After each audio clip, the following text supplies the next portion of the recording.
नमस्कार, मैं कमलेश कबीर आपका एक बार फिर स्वागत करता हूं इस नए एपिसोड में। आज के इस एपिसोड में हम बात करने वाले हैं दिल्ली के बजट की। इससे पहले भी जब बजट पेश होना था उससे एक दिन पहले हमने बात की थी कि रेखा गुप्ता की जो सरकार है वो बजट सत्र से जो शुरू हो रहा है उस दिन विधानसभा में खीर खिलाएगी। लेकिन ये खीर जो है वो केजरीवाल का शुगर बढ़ा देने वाली होगी। क्यों होगी? क्योंकि उसकी रूपरेखा पहले ही दिख गई थी कि इस बार जो बजट जो रखा जाएगा वो सभी वर्गों को खुश रखने के लिए रखा जाएगा। इसके बजाय अगर हम इसको ये कहें कि ये बजट जो है वो केजरीवाल के पैरों के नीचे से जमीन खिसकाने वाला होगा, तो मुझे लगता है वो शायद ज्यादा अच्छा होगा। और जब बजट जो है वो मुख्यमंत्री के द्वारा विधानसभा में पेश किया गया, तो उसके बाद में अब जो है वो आकलन यही कहता है कि वाकई में यह बजट जो है वो केजरीवाल के शुगर लेवल को बढ़ा देगा। तो मीठी जो खीर है वो शुगर के पेशेंट केजरीवाल के लिए शुगर के लेवल को खतरनाक स्तर तक ले जाने वाली होगी, या हम कहें कि अब अरविंद केजरीवाल की जो मुसीबतें हैं वो इस बजट के बाद और ज्यादा बढ़ने वाली है। और क्यों बढ़ने वाली है उसका अगर हम छोटा सा एक ब्रीफिंग करें, इसका आकलन निकालने की कोशिश करें, तो आखिर ऐसा क्या किया या रेखा गुप्ता ने ऐसा कौन सा बजट पेश किया जिससे कि अरविंद केजरीवाल की संकट आने वाले समय में, राजनीतिक संकट की मैं बात कर रहा हूं, या जो कानूनी जो पचड़े में केजरीवाल फंसा हुआ है मैं उनकी बिल्कुल बात नहीं कर रहा। और उसके लिए जब हम इसकी बात करते हैं तो सबसे पहले आता है कि आखिर अरविंद केजरीवाल ने जो शिक्षा के लिए जो बजट रखा था और इस बार रेखा गुप्ता की सरकार ने जो शिक्षा का बजट रखा है उसमें क्या डिफरेंसेस है। अगर आप उसका डिफरेंस देखोगे पिछले साल के मुकाबले, तो पिछले साल अरविंद केजरीवाल ने 16,391 करोड़ का बजट रखा था और इस बजट को जो है वो 19,000 करोड़ से भी ज्यादा का बजट रखा है रेखा गुप्ता ने। तो 19,291 करोड़ का। तो यहां पर शिक्षा में जो है वो बजट बढ़ाकर पेश किया गया है और साथ में 60 नए जो है वो सीएम श्री स्कूल खोले जाएंगे। इसके उलट अगर आप देखोगे तो अरविंद केजरीवाल पहले ही जो है वो स्कूलों के घोटाले में फंसा हुआ है। जिस तरीके से टॉयलेट बाथरूम को भी स्कूल का कमरा दिखाया गया, पूरी सीएजी की रिपोर्ट जो हमने पहले ही डिस्कस कर ली थी कि किस तरीके से उसमें घोटाला किया गया है। उसके बाद में हम आते हैं दिल्ली की बड़ी समस्या जो है, एक है सफाई की, साफ सफाई की, स्वच्छता की, और दूसरा है पानी की। अरविंद केजरीवाल नल का पानी पीते हुए जरूर नजर आए, लेकिन वो बार बार ये कहते थे कि अगर 5 साल का कार्यकाल और मिलेगा तो इस बार वो हर घर जो है वो जल पहुंचा देंगे, वो भी साफ पानी। जबकि आपने देखा होगा अलग अलग जगह से लोग जो है वो गंदा पानी की बोतल भर भर के दिखाते थे। उसके लिए जो है वो लगभग 9,000 करोड़ का रेखा गुप्ता की सरकार ने अपना बजट रखा है। अब कितना इंप्लीमेंट होगा वो बाद की बात है, लेकिन जिस तरीके से रूपरेखा तैयार की जा रही है उससे नजर ये आता है कि अरविंद केजरीवाल के लिए दिल्ली में जो है वो अब ज्यादा बचने वाला नहीं है। और क्यों बचने वाला नहीं है? ऐसा वर्ग जो अरविंद केजरीवाल के साथ जुड़ा हुआ है उस वर्ग के लिए कुछ इस तरीके का बजट रखना, जिसमें आने वाले कुछ पॉइंट से हम डिस्कस करेंगे, तो उसके बाद में भारतीय जनता पार्टी ने यह तय कर लिया कि जो 43% जो अभी भी वोटर आम आदमी पार्टी के साथ है उसको कैसे अपनी तरफ किया जाए। तो उसमें सबसे पहले आता है महिला वोटर। ये एक अभी जो है पिछले 2 या 3 साल की अगर आप राजनीति को देखोगे तो राजनीति जो है वो ज्यादा फोकस्ड हो गई महिलाओं के ऊपर।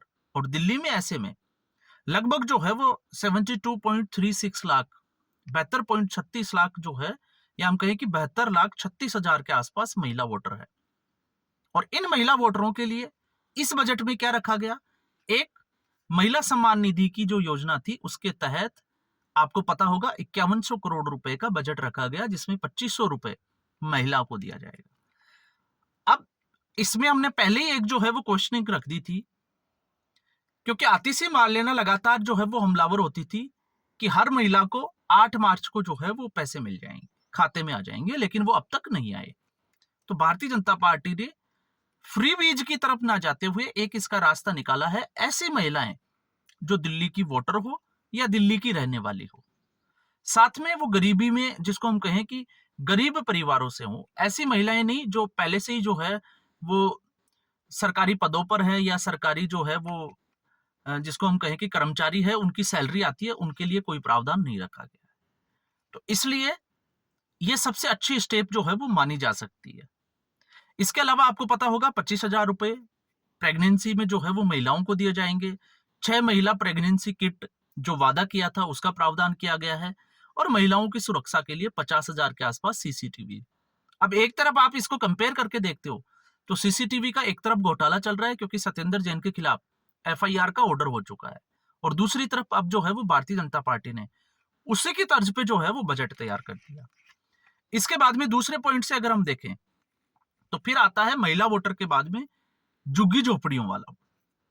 तो झुग्गी झोपड़ियों के लिए प्रधानमंत्री या हम कहें कि आवास योजना के तहत लगभग जो है वो 21,000 करोड़ रुपए का प्रावधान इस बजट में रखा गया है।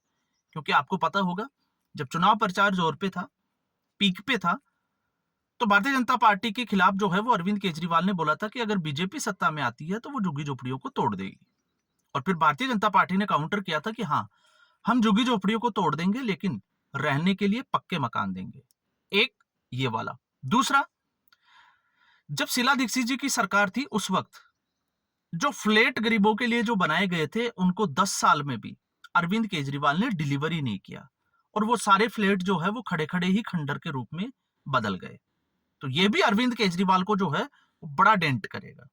इसके साथ गरीबों के लिए लगभग जो है वो 10 अटल कैंटीन 100 अटल कैंटीन जिसमें 5 रुपए में भरपेट भोजन दिया जाएगा, और साथ में 10 लाख का मुफ्त इलाज।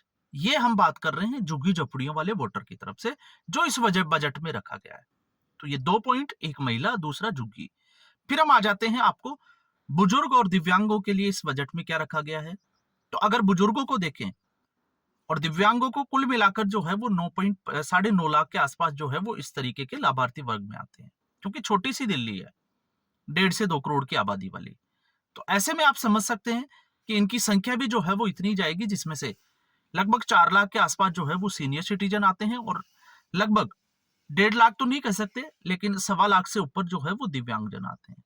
तो इनके लिए आपको पता होगा बजट के साथ साथ में अगर हम बात करें तो अरविंद केजरीवाल ने जैसे मुफ्त में जो है वो तीर्थ यात्रा वगैरह कई प्रावधान जो है वो अपने उसमें रखे थे सरकार ने। भारतीय जनता पार्टी की सरकार ने इनके लिए 3,227 करोड़ का जो है वो बजट रखा है, और साथ में 10 लाख रुपए तक का मुफ्त इलाज। फिर आते हैं पूर्वांचलियों के लिए। तो पूर्वांचलियों के लिए मैथिली भाषा और भोजपुरी भाषा को बढ़ावा देने के लिए, या हम कहें कि उस संस्कृति को बढ़ावा देने के लिए अकादमी जो है वो खोली जाएगी, और साथ में जो भी पूर्वांचली यहां पर रह रहे हैं उनके लिए पुनर्वास योजना जो कि दिल्ली की सरकार जो है वो शुरू करेगी, और साथ में कैंटीन और इसके अलावा मुफ्त इलाज की जो सुविधाएं हैं वो उनके लिए भी होगी। तो ये हो गया इनके लिए। फिर आता है आपका SC ST और OBC के लिए। तो हम बात कर सकते हैं इस वर्ग के लिए, फिर चाहे वो समाज कल्याण बोर्ड हो, महिला एवं बाल कल्याण विकास बोर्ड हो, चाहे SC ST और OBC का जो है वो विकास कल्याण बोर्ड हो, इसके लिए पूरे जो सरकार है उसने लगभग जो है वो 10,047 करोड़ का बजट रखा है, जो कि अगर आप अरविंद केजरीवाल के पिछले साल के बजट से देखोगे तो 6,209 करोड़ के मुकाबले लगभग 3,500 करोड़ रुपए ज्यादा है।